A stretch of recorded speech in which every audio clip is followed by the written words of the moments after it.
शहबाज शरीफ साहब ने ट्वीट किया और उस ट्वीट में 8 लोगों को मेंशन किया। तो पराई शादी में अब्दुल्ला दीवाना, वो कैसे मैं बताता हूं आपको।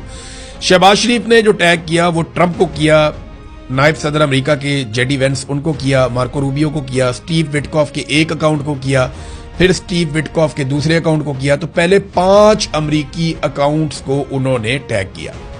फिर बारी आती है ईरान की, यानी ईरान को प्रायोरिटी नहीं दी और यह भी नहीं देखा कि सदर ट्रंप को अगर आपने पहले किया तो फिर आप दूसरे नंबर पे ईरानी सदर को करें, फिर आप अगर जेडी वेंस को करते हैं तो फिर आप कालीबाफ को करें, फिर आप मार्को रूबियो को करते हैं तो फिर आप इराकची को करें। जो तरीकाकार था वो तो ये था, लेकिन 5 अमरीकियों को पहले रखा और 3 ईरानियों को बाद में रखा, जिनमें ईरानी सदर, कालीबाफ और इराकची, ये तीनों थे। अच्छा, अब इनों में से किसी ने भी इसको रीट्वीट नहीं किया।